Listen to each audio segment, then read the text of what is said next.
Hola, ¿qué tal? Bienvenidos a este programa que se llama El Poder de lo Inconsciente, Animal Psicoanalítico.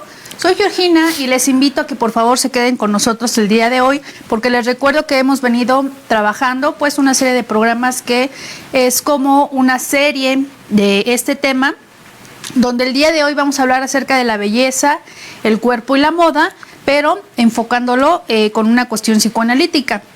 Y bueno, antes de entrar a materia en relación al tema, les recuerdo y también pues damos las gracias a nuestro patrocinador que se llama Piel and Lust, L-U-S-T, que lo pueden encontrar así en Facebook, donde manejan productos de piel como carteras, chamarras, cinturones, mochilas. José Carlos el día de hoy nos trae... Hola, ¿cómo están todos? Les presumo mi pulsera, ¿no? De piel. Que ellos manejan ese tipo de pulseras, ¿no? En víbora, en mantarraya, así en es. elefante inclusive, ¿no? Ajá.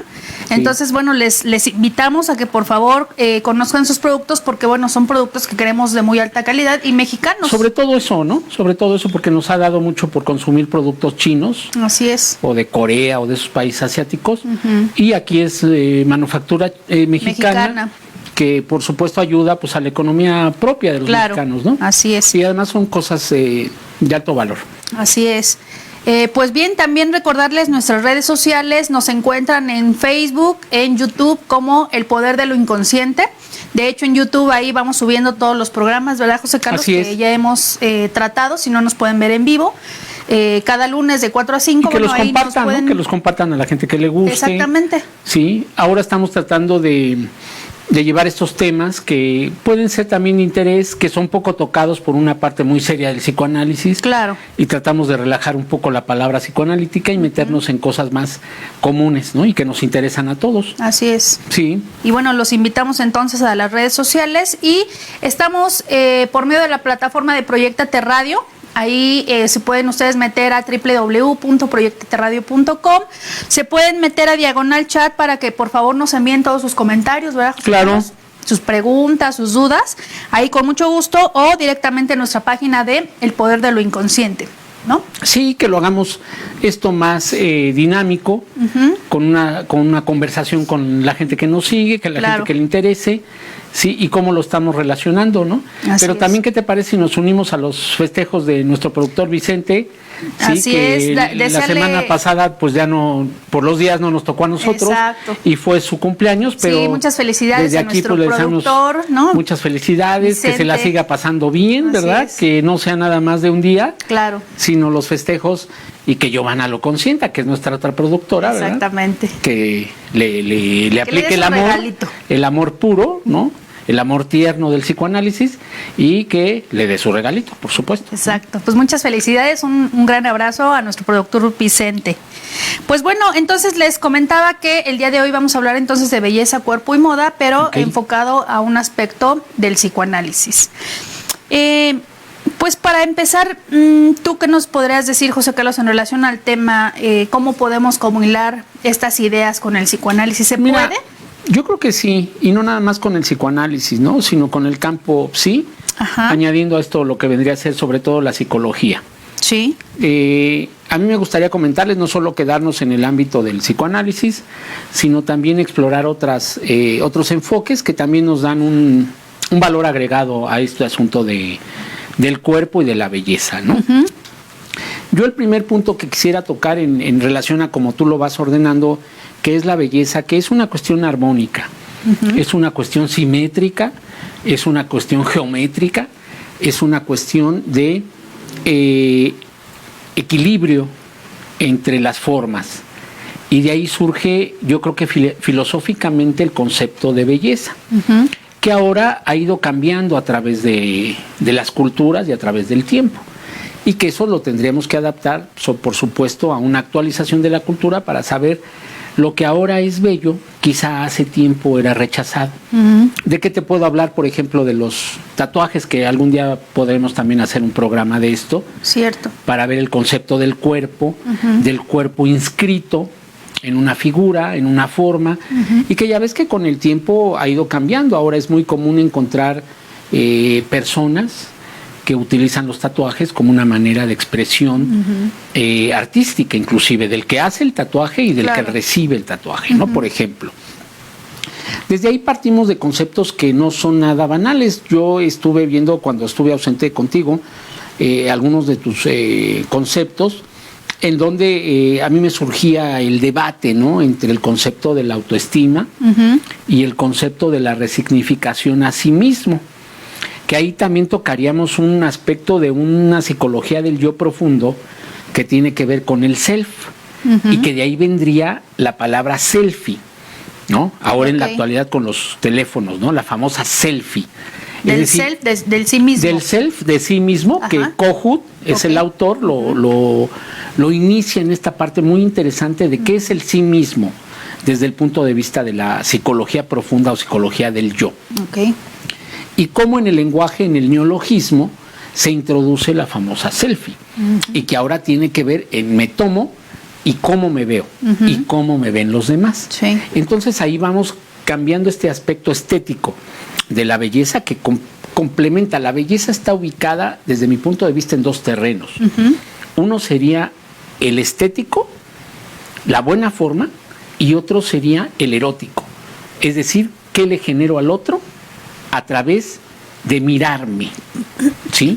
Es decir, me miro yo y quiero que los demás me miren. Y a través de la mirada hay una representación en el cuerpo.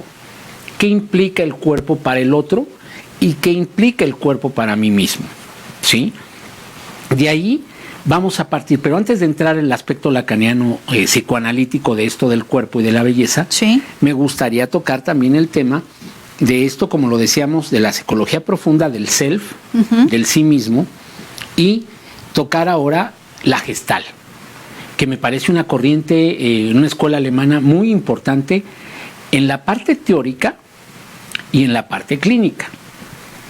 Pero la Gestalt, ¿sí?, viene en este nombre, en esta denominación, como la buena forma, que vendría a ser la palabra en alemán Gestalten.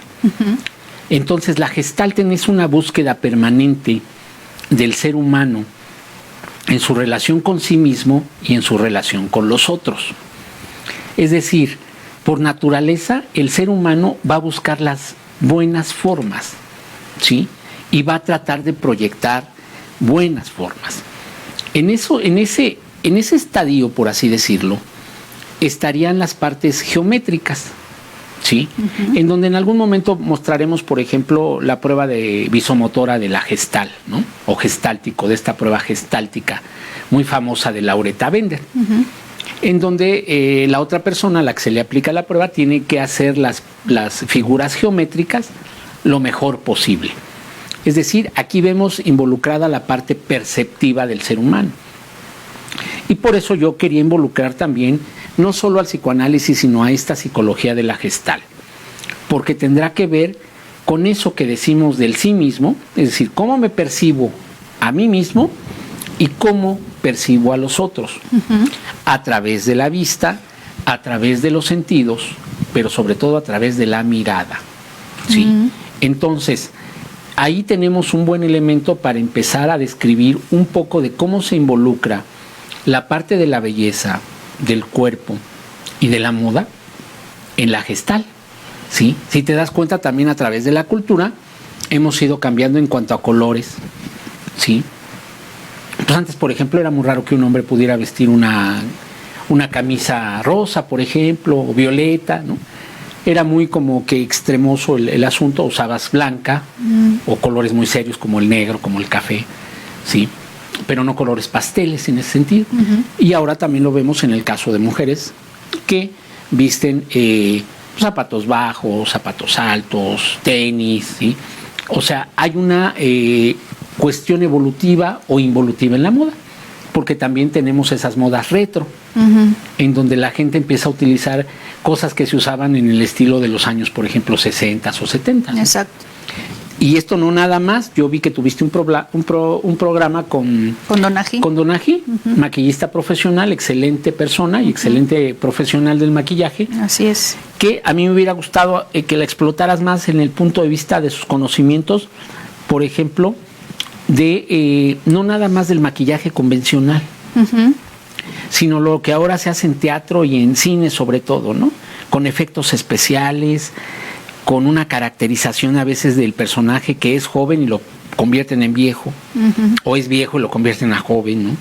Y le dan esa capacidad y esa caracterización. Entonces todo esto es muy importante por lo que percibimos y cómo lo percibes.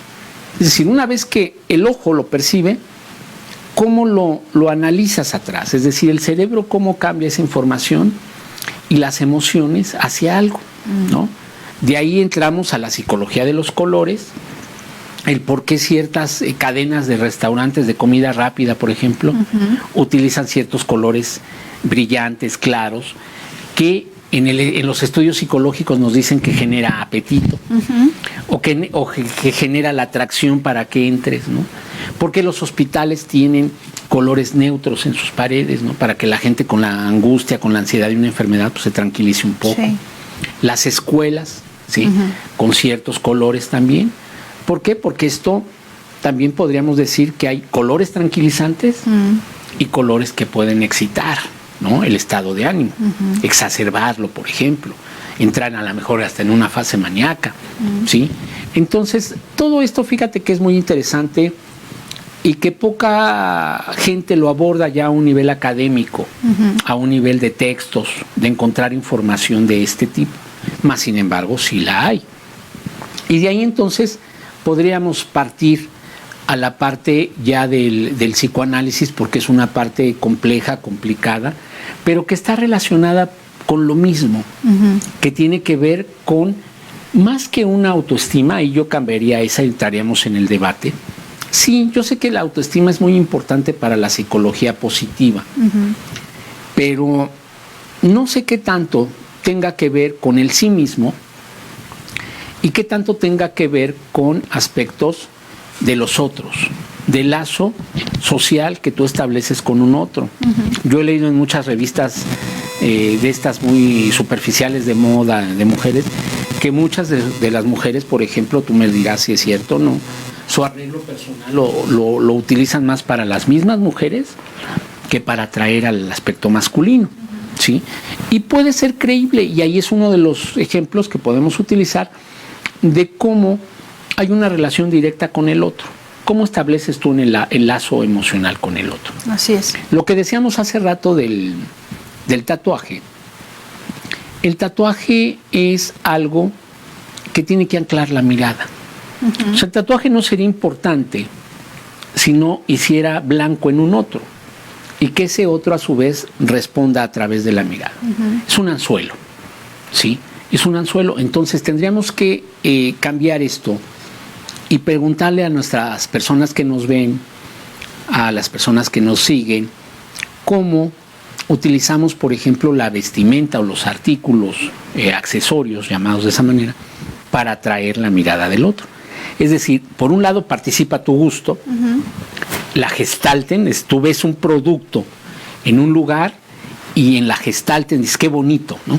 O sea, ¿cuándo has visto una mochila rota, por ejemplo? Que te la pongan a la venta. Ahora existen estos pantalones que también usa, sería, ¿no? Ahora. Sí, pero hablando, por ejemplo, de accesorios como una bolsa o un portafolio. Nuestros amigos de Piel and Luz, pues lo hacen simétrico, ¿no? Sí. Lo mismo que le ponen de un lado, se lo ponen del otro. Hay una armonía estética, ahí está la estética, ¿sí? La erótica vendría a ser como el deseo de por qué quiero comprar ese artículo. Sobre todo en el caso femenino. Quizá en el caso masculino sí lo hay, sobre todo en los metrosexuales, pero se ve más, yo creo que en la posición femenina. La posición femenina es más delicada y cuidadosa en la adquisición, ya sea o de la ropa o de los accesorios. No pasa en todas las mujeres, pero obviamente es algo que atraviesa más por el ámbito femenino que por el masculino. Esto no quiero decir que tampoco en el masculino. Porque a veces también los hombres, cuando yo he visto que van y compran algo, dicen, ya, eso lo escojo y rápido, ¿no? Y dices, oye, pero no te lo vas a probar. El hombre es más práctico. No. Si yo sé que es de esa talla, me lo llevo y se acabó, ¿no? Sí. Por eso es que a muchos varones no les gusta acompañar a las mujeres de compras. Sí, porque hay mucha la mujer siempre está en espera de algo más, ¿no? Entonces, si llevas una cantidad reservada de dinero y te la compras en la primera prenda que te gusta, pues ya, ahí quedó, ¿no? Sí. Ya no puedes ir a ver más. Entonces, siempre como que la mujer se reserva a el hecho de, a ver qué veo, qué más veo, ¿no? Sí. Y de eso hacer una elección. Pero aquí utilizaríamos este concepto del dicho que nos dice, de la vista nace el amor, ¿no? Entonces, es a través de la percepción, utilizando la gestal, utilizando la buena forma, que te enganchas, te anclas en la mirada con algo y te gusta. Ese gusto, si lo cambiamos a la parte psicoanalítica, tendrá que ver algo con toda tu historia. Exacto. ¿Quién participó en que esas cosas te gustaran? Así es. O parte de algo muy inconsciente que no sabes a veces por qué lo elegiste. Claro. ¿Sí? Que inclusive también habrá que decirlo, no sé tú qué opinas de eso, pero quizá justamente lo que refieres de estas cuestiones retros o alguna característica de que a la persona le guste tal o cual accesorio tenga que ver también con su historia muy particular. Claro. ¿No? Que le recuerde a una persona, que le recuerde, no sé, a su mamá, a su papá. Fíjate, eso es curioso. Eso pasa mucho con la comida. ¿Sí? Sí. Que es uno de los gustos también importantes y uno de las percepciones también importantes. No sé si tú conoces cómo trabajan, por ejemplo, los perfumeros. ¿Sí? Los perfumeros mezclan muchas cosas que tienen que ver con la naturaleza para dar una esencia. Y yo esto lo probé, por ejemplo, si tú hueles una esencia de grosella y a ti te recuerda algo la grosella, porque cuando salías de la escuela comprabas una paleta de grosella, claro, y te llevaba a tu abuela o tu tío, lo que fuera, automáticamente el sentido se va a lo añejo y te traslada, ¿no? Ese es el gran efecto de los perfumes, que también sería importante en algún día. Igual seguimos sería como una huella anémica, ¿no? Es una huella anémica que te puede condicionar cosas agradables o desagradables, claro, ¿no? Sí. Porque igual y era el perfume que utilizaba la maestra de primer año de primaria y fue tu peor año, ¿no? Y no soportas ese olor porque te recuerda, a la escuela, te traslada inmediatamente. Exactamente. ¿No? No usas colores en la ropa que usas actualmente ya como adulto porque eran los colores que traía tu primaria y te la pasabas mal con el uniforme, ¿no? Sí. ¿Sí? Porque un día perdiste el suéter y tu mamá te regañó y el papá más y te ubica en un terreno de la historia tuya. Entonces fíjate aquí cómo vamos teniendo una parte programática en la persona que es consciente, es decir, que sabe decir, elijo el verde o el azul, el rojo, el vino, porque me gusta por esto, ¿no? Pero hay una parte que es inconsciente y esa parte es la que vamos a abordar ahorita con lo que Lacan determinó el estadio del espejo. Es un texto complejo, pero que lo recomendamos para que la gente lo lea y lo aborde. O sea, a veces créanme que el tener una lectura y no entenderla no es pecado, ¿no? Es cosa del que escribió que es un pecador, ¿no? Y que no te da la oportunidad no clara de hacerse entender. No es que yo sea tonto, sino que la persona que escribió... Lacan tiene, y muchos de los estudiantes en psicoanálisis y en psicología sabemos que le dan la vuelta por eso. Por ser un sujeto complejo en su escritura, en sus textos, pero que realmente tiene cosas que pueden ser abordadas de partes muy sencillas. Así es. Él inicia esto del estadio del espejo en cuanto a qué implica la percepción de uno en el espejo. Es decir, ¿tú qué ves en el espejo, no? Y esto lo aborda desde las primeras etapas de la infancia. Obviamente no son conocimientos, como muchos lo creen, exclusivos de Lacan. Es decir, ya había gente que había hecho investigación documentada, sobre todo en especies animales inferiores al hombre, que de alguna manera reaccionaban al ver el reflejo de su imagen en el espejo o en un elemento que se reflejara como el metal. Y esto, por ejemplo, está registrado en las aves. La paloma, ¿sí?, se veía en las chimeneas, que es muy común en Francia, que tengan una salida metálica, ¿sí?, y que se puede reflejar la figura, la imagen de algo o de alguien. La paloma se veía y iba y volaba y traía alimento para darle a ese que se reflejaba. Entonces, fíjate cómo es interesante todo esto de cómo funciona la parte anímica, ¿sí?, de las diferentes especies y las diferentes formas de ver hacia la imago. Subiste un texto muy interesante, no sé si lo traes a la mano. Sí, justamente en relación a lo que estamos platicando ahorita, subimos esto que dice Lacan en relación a lo que estás mencionando en este artículo que se llama El estadio del espejo como formador de la función del yo. Ajá, ¿no? Ahorita explicamos eso. Que es algo muy interesante, pero básicamente este párrafo nos dice: la función del estadio del espejo se nos revela entonces como un caso particular en la función de la imago. Ajá. Lo que tú estabas hablando ahorita, que es establecer una relación del organismo con su realidad, o como se ha dicho, Inwelt o el Umwelt. Que en alemán. Que tiene que ver con el adentro y el afuera. Exactamente. Serían las palabras en alemán que implican un adentro y un afuera, ¿no? Exactamente. Es decir, yo en el momento en que me veo en el espejo, tengo una tajada de realidad. Puede ser o puede no ser, ¿sí? Porque ahorita te voy a decir por qué no puede ser, sobre todo en algunas patologías que tienen que ver con la corporalidad.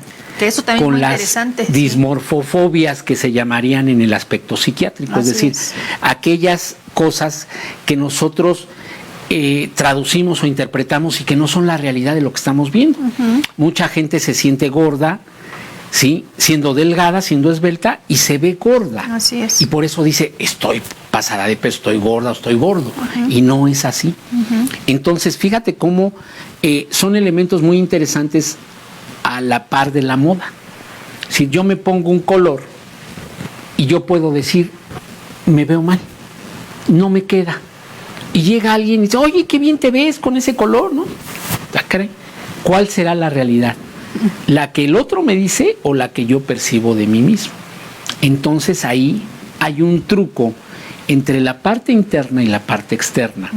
Si la parte externa es lo que yo estoy viendo como imagen reflejada ahí, o que le reflejo al otro, porque también los ojos del otro funcionan como un espejo. Exacto. Yo me puedo poner este saco pensando en que la gente que me vea me va a decir, qué bien te ves. Y por ahí, pues o no me dicen nada, o alguien me dice, oye, ese color pues no te queda, ¿no? Entonces, la dosis de realidad está en base no a la autoestima. Aquí se abre el debate, ¿verdad? Cada quien tendrá su opinión, sino en base al sí mismo y al lazo que tú estableces social con el otro. Entonces, la autoestima, entre comillas, para la psicología convencional y positiva, estaría dada por los ánimos que yo tengo de mí mismo para hacer algo o para vestirme de alguna forma, ¿no? Pero eso no implica nada mientras el otro no me diga nada. Tú podrás tener un máximo de arreglo, pero si tu pareja no llega y te dice qué bien te ves, qué guapa estás, te ves así, me gustas así, no resignifica en ti nada. Podrás tener la autoestima de aquí a Londres, pero si no hay un otro que te resignifique y te reafirme, ¿sí?, viene el problema. Entonces, muchos de los problemas que se suscitan en el ámbito de la belleza, de la estética, de la erótica, tiene que ver con eso, ¿sí? Por eso ahora hay un grave problema en la sociedad. Tú ya no puedes piropear a las mujeres, claro, de manera correcta, ¿no? Sin peladeces ni nada de eso, porque ya es una agresión, es un acoso. Y yo creo que un ámbito que lo va a sufrir mucho en la reasignación y reafirmación de algo es la mujer, en el sentido de que el hombre poco a poco se va a ir retirando de esa capacidad de decir, ¡ay, qué bonita estás!, ¿no? ¿Sí? Aunque no la conozcas a la persona, ¿sí? Entonces eso tiene como que también cosas de debate y cosas que hay que mencionar y trabajar por cómo implica en la parte social, en la parte de un sujeto al deseo, que siempre tendrá que ver con los accesorios y las cosas que utilizamos, ¿sí? Que aparentemente tiene un sinsentido, pero que es un anzuelo para que el otro voltee a verme, ¿no? ¿Sí? ¿Qué más? ¿Te gustaría ir con algunas personas? Sí, muchas gracias por sus comentarios. Nos dice Fernanda, nos manda saludos. Muchas gracias. Dice que de qué estamos hablando, de psicología. Sí, de la moda, Fernanda, de la moda, del cuerpo, de la belleza y del psicoanálisis y de otros enfoques también psicológicos que son interesantes, ¿no? Como lo decíamos de la Gestalt, de la buena forma, que nos invita siempre como que aquello que es atractivo en general, pues nos va a jalar la mirada, ¿no? Al ver a una cosa interesante en un aparador, pues jala la mirada. Fíjate que ahí la buena forma tiene como si una universalidad, ¿no? De ahí también surge la parte de la gente atractiva físicamente, porque tiene la nariz bien hecha, ¿no? Bien formada. Lo que socialmente está aceptado, por así decirlo, ¿no? Y que tiene esa gestal interna, ¿no? De que al tener una buena forma, sí, generalmente la belleza está asociada con una armonía, ¿sí? Con una armonía que a veces se pierde por cuestiones ya antiestéticas, ¿no? Una de ellas socialmente tú sabes que es el sobrepeso, por ejemplo. Pero las modas han ido cambiando. Y ahora precisamente para evitar ciertos complejos, tanto psicológicos como aspectos orgánicos, pues ya hay cierta prohibición para hacer tallas muy pequeñas, sí, para no incluir a gente más robusta, con cierto sobrepeso, porque eso también tiene su atractivo y tiene su erotismo, ¿no? Pues ahí está Botero, ¿no? Que justamente él se Fíjate que es interesante porque leía ahí yo por ahí en internet, en esos fake news o cosas que te encuentras, ¿no? En donde dicen y afirman que Botero no pintaba gente obesa, ¿no? ¿Sí? Porque son obesas también muy armónicas, sí, ¿no? Sí, sí. Son muy estéticas dentro de la misma sensualidad, dentro de la misma erotismo. Sí, los cuerpos, lo redondo, por así decirlo. Sí, ¿no? El cuerpo. Porque no pintaba bailando una gordita con un flaquito, no, sino los dos eran gorditos, ¿no?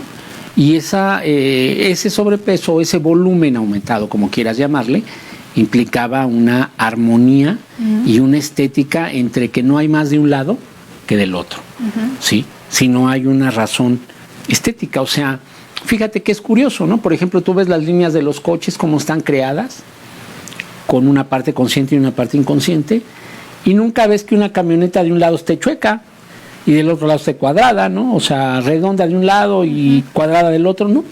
De los dos lados, o son redondas, sí, están igual, o son cuadradas, ¿no? Esa igualdad implica una armonía que te va a llevar a una referencia cultural de lo bello, ¿sí? Y lo decíamos con las bolsas, ¿no? O sea, a lo mejor en una chamarra si de un lado te ponen una bolsa y del otro no, ahí ya pierdes cierta armonía y ya hay cierta rebeldía.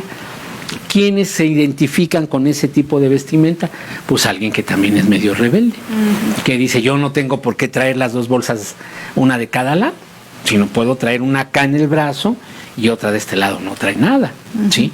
Ahí empieza también a expresar la persona su propio gusto, su naturaleza, ¿no? Y ahí, de aquí parte todo esto de lo atractivo que suelen ser los colores, las formas, ¿sí? Tú, por ejemplo, ves una película que te gusta, mexicana de los años 40, 50, y ves los pantalones que usaban los varones, ¿no? Muy altos, abombados de esta parte de la pierna y se van haciendo delgados de tubo, ¿no? Sí. Y esa moda, por ejemplo, ya cambió. Ahora si ves, hay pantalones en el caso de los hombres que ya no usan pinzas, ¿no? En los años 80 era muy común comprarte un pantalón con pinzas, ¿sí? Más abultado de la parte del vientre, ¿sí? Entonces todo eso tiene que ver con una parte inconsciente y tiene que ver con ese estadio que volvemos a Lacan un poquito en relación a cómo me veo a través del espejo.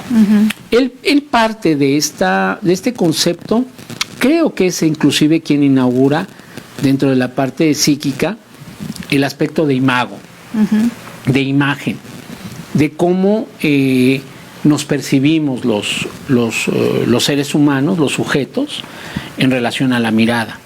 Y la mirada es finalmente que viene a través de los ojos, que vendría a ser un orificio, ¿sí? Obviamente tapado, clausurado por el globo ocular, pero es un orificio, ¿sí? Que a través también del globo ocular pasa a una parte de cavidad virtual que es el cerebro, ¿sí? Y que entonces los orificios para el psicoanálisis, sobre todo lacaniano, tienen un efecto del deseo, ¿sí? Por eso la mirada es muy analizada porque es uno de los aportes lacanianos más importantes del aparato psíquico, ¿sí? ¿Qué traducimos a través de la mirada y a través de lo que estamos mirando, ¿sí? Y esto nos va a dar referencia para un gusto de algo, ¿sí?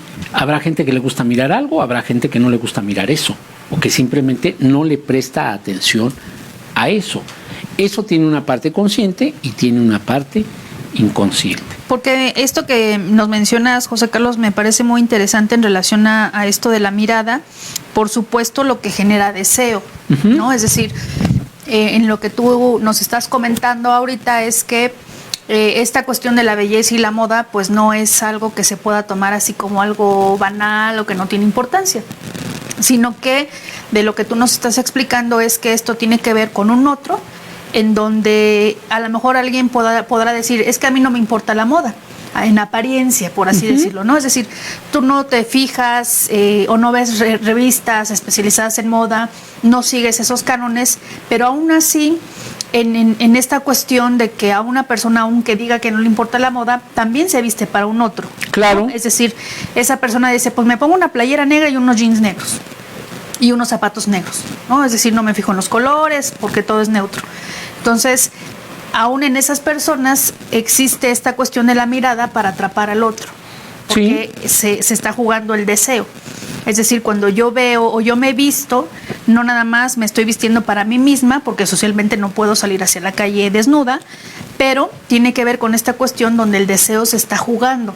¿Qué me pongo, qué no me pongo, qué aretes, ¿no? En el caso de las mujeres, los zapatos, que nos encantan a la mayoría de las mujeres, las bolsas, ¿no? Ese tipo de cosas que en algún momento puede o tiene que ver con esta cuestión de atrapar la mirada. Sí. No nada más del hombre, lo que tú estabas diciendo es un anzuelo, sino en algunos casos. Hay un efecto anzuelo entre tu perspectiva, tu percepción, la perspectiva del otro y su percepción. Entonces ahí se combinan varias cosas, ¿no? Por eso es que yo diría, fíjate, en un sentido así medio romanticón, que esto de los tatuajes tendría que ver con la atrapada de la vista y de la mirada del otro.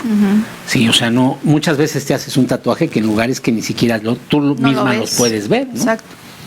Sin embargo, es que implica. A menos que te reflejes en el espejo, ¿no? Sí, claro. Si a lo mejor lo checas, nuca, ¿no?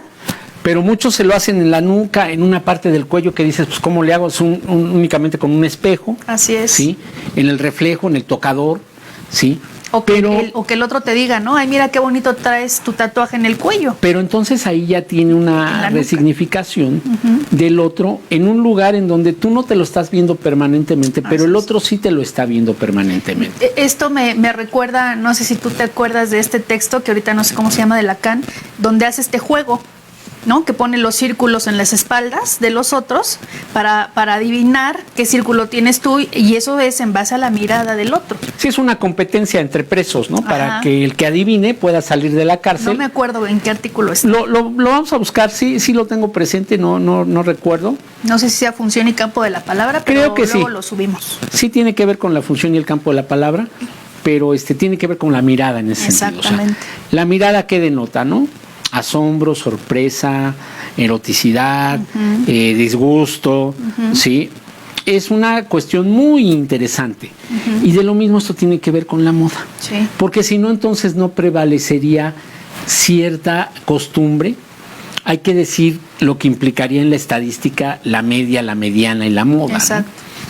¿No? En los tres casos es una cuestión de repetición, de tendencia a repetir un modelo de algo. Así es. Que evidentemente al otro también le atrae, y de ahí surgen las modas.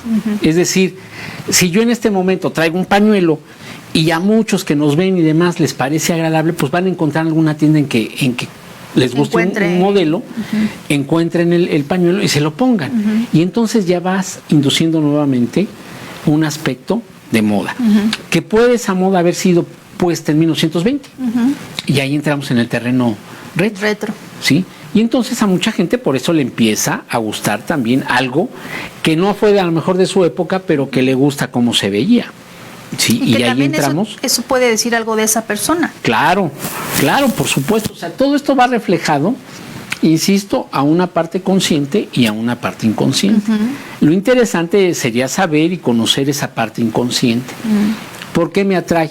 ¿Por qué me gusta un peinado estilo Marilyn Monroe, por ejemplo, ¿no?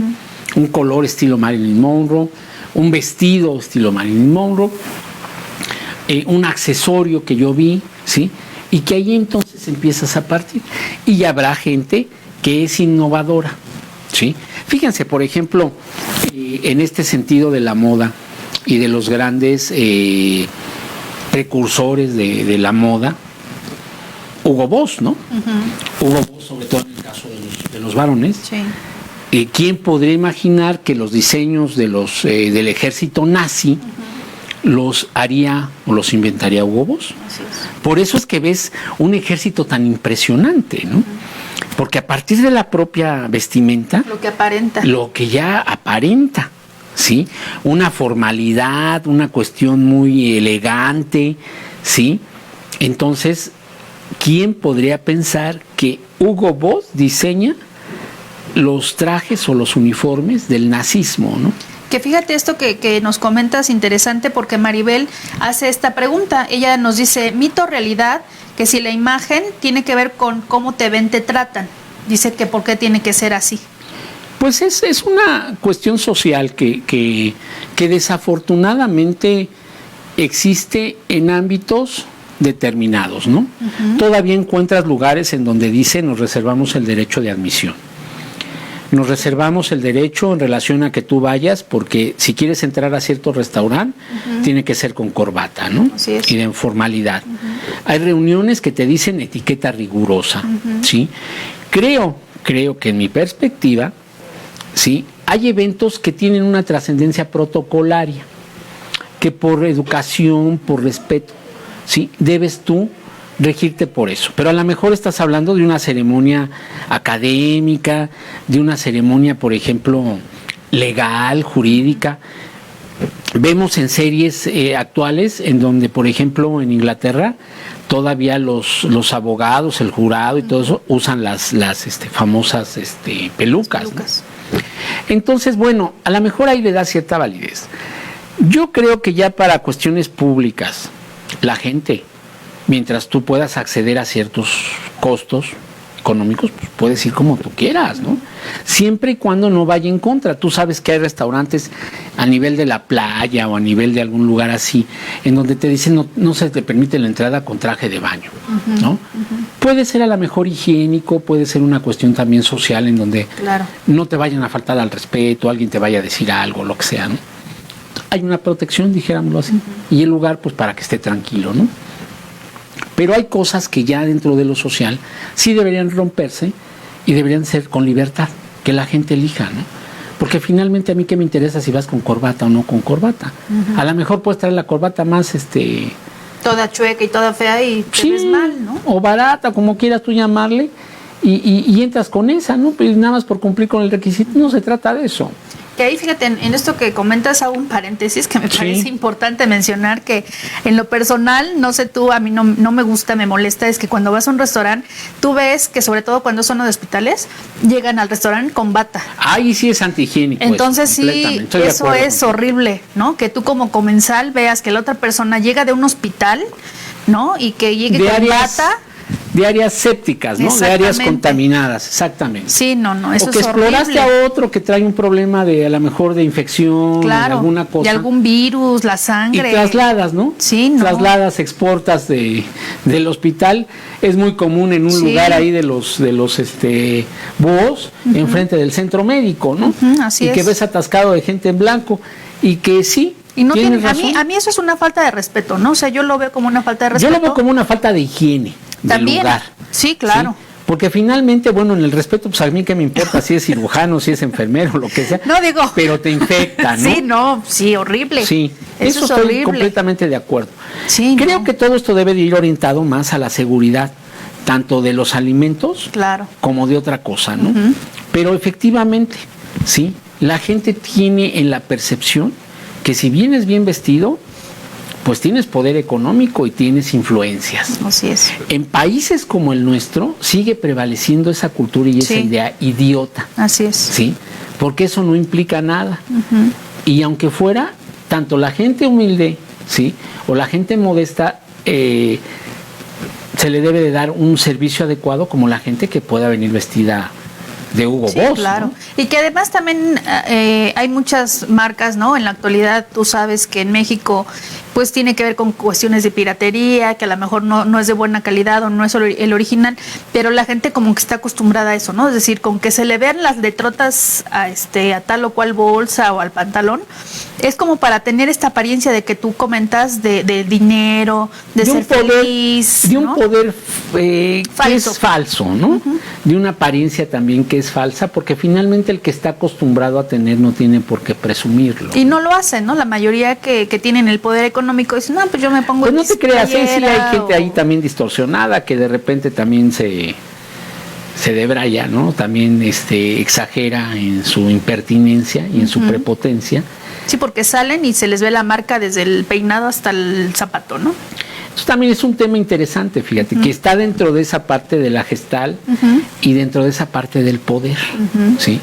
Porque en países como el nuestro estamos acostumbrados a la desigualdad. Claro. Y la desigualdad impone conductas de un tipo selectivo. Así es. ¿Sí? Porque a lo mejor también el empleado del lugar dice, a ver qué saco, ¿no?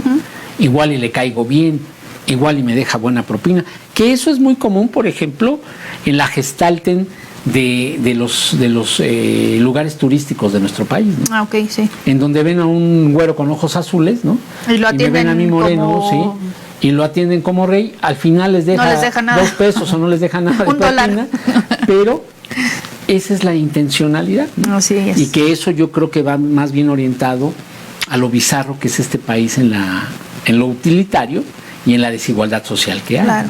Y que ahora esto que nos dices, llevándolo un poquito a otro lado, porque también aquí nos hacen esta pregunta, nos dice Brenda, lo importante de la moda y la depresión, ¿no? O sea, a lo mejor yo entendería su pregunta como si la moda tendrá que ver con el momento emocional, afectivo, del cual la persona está viviendo. Cómo ellos nos están dando más kilometraje para hacer más programas en relación a esto.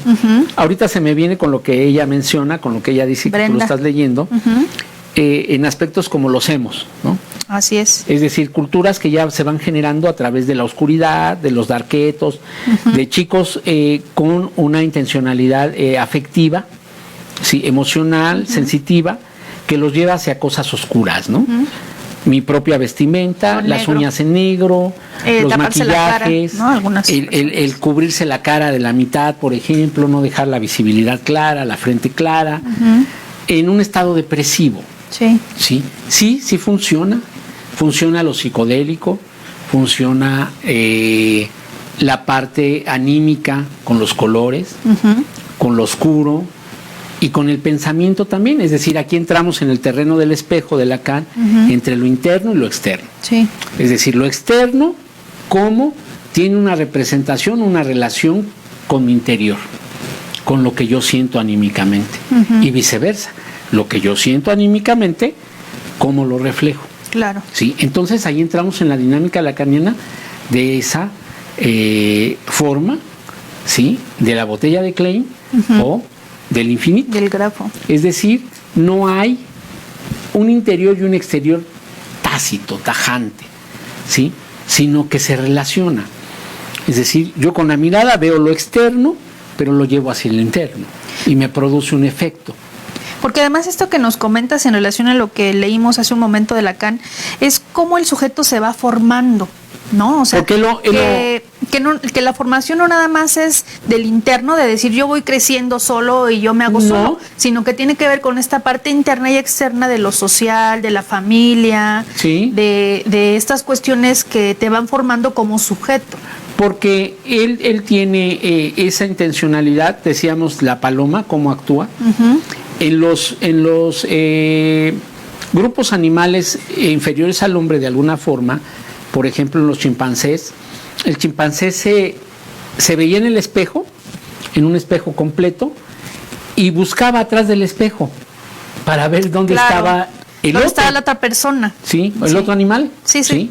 Ajá. Entonces él se asomaba, pues no había nadie, volvía a verse en el espejo y decía, pues aquí hay alguien. Toda esa taxonomía, todo ese comportamiento Lacan lo va viendo en el niño, por ejemplo.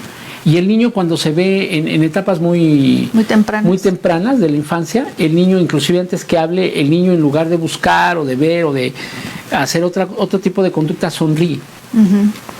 Hay una parte humana, fíjate eso, qué interesante y poco estudiado, y que Lacan no lo dejó ahí como enseñanza, de que el niño ya sabe que es él el que está en el espejo, que ya refleja por eso la sonrisa.